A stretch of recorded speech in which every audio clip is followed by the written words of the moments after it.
ख्वाब है, ख्याल है, कहानी है, ये दास्ताने मिनट है।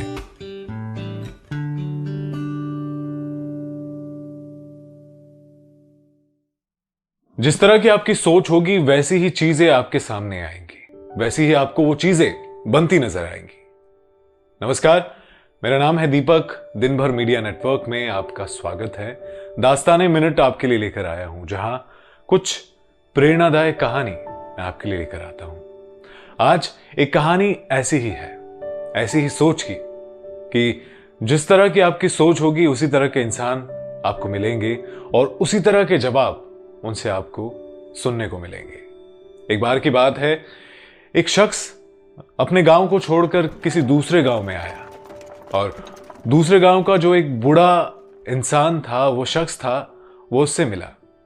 उस युवा लड़के ने उस बूढ़े इंसान से पूछा कि मैं अपना वो गांव छोड़कर आया हूं जहां लोग हमेशा उदास रहते थे, वो दरिद्र थे, उनको देखकर मुझे खुशी नहीं मिलती थी, इसीलिए मैं अपना गांव छोड़कर यहां आ गया हूं। क्या आप मुझे बता सकते हैं कि इस गांव में सब लोग खुश रहते हैं और ऐसा कोई इंसान तो नहीं जो दुखी है? वो बूढ़ा बहुत देर तक सोचता रहा और फिर उसने कहा, तुम यहां से चले जाओ, तुम्हारे लिए इस गांव में कोई जगह नहीं है, क्योंकि यहां भी वैसे ही लोग रहते हैं और वैसे ही दुखी रहते हैं। मुझे लगता है कि ये गांव भी तुम्हारे लिए ठीक नहीं है। उस बूढ़े के कहने पर वो युवक वहां से चला गया। थोड़े ही दिनों के बाद कोई एक नया युवक वैसे ही अपना गांव छोड़कर उसी गांव में आया और वही बूढ़ा एक नए युवक को मिला और उस युवक ने पूछा कि मैं अपना गांव छोड़कर आया हूं और मेरे गांव में मुझे मेरे सारे जितने भी पुराने लोग थे, पड़ोसी थे, सब मुझे याद कर रहे हैं। यहां तक कि मेरे आने का मन भी नहीं था, लेकिन क्या करूं, किस्मत और भाग्य की वजह से मुझे इस दूसरे गांव में आना पड़ रहा है। मैं चाहता हूं कि यहां पर भी मुझे उसी तरह के प्यारे और ईमानदार लोग मिले जो मेरे बारे में सोचते हो, मुझे उनकी याद आती है। क्या यहां पर भी उस तरह के इंसान, शख्स मिलेंगे? तो उस बूढ़े ने कहा, युवक, तुम्हारा इस गांव में स्वागत है। यहां पर वैसे ही लोग रहते हैं और उसी तरह के लोग आपके साथ प्यार से रहेंगे। आपका स्वागत है।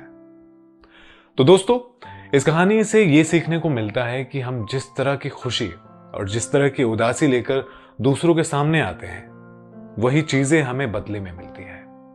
इसीलिए हमें खुद से खुश रहना सीखना चाहिए और अगर हम खुद से खुश रहेंगे तो दूसरों को भी उसके बदले में हमें खुशी देने में कोई झिझक नहीं रहेगी। वो भी बड़ी खुशी के साथ हमारा स्वागत करेंगे, इसी गांव के बूढ़े की तरह। अगर हम अपने अंदर एक उदासी और एक मायूसी लेकर चलेंगे तो दूसरे हमें खुद से दूर करेंगे और धीरे धीरे हम पूरे समाज से दूर हो जाएंगे। इसीलिए खुश रहिए और अपनी खुशी दूसरों तक बांटिए। क्या पता वही खुशी आगे जाकर कितने ही सारे लोगों में बढ़ जाए। इस कहानी का यही मतलब था और मेरे कहने का मतलब भी कुछ यही था। उम्मीद है आपको यह कहानी अच्छी लगी होगी। और दोस्तों, ऐसी ही कहानियों के लिए देखते रहिए दिन भर मीडिया नेटवर्क और ये शो, ये सेगमेंट दास्ताने मिनट, मेरे यानी दीपक के साथ। चलता हूं अभी और लेता हूं आप सभी से विदा। नमस्कार। ख्वाब है, ख्याल है, कहानी है,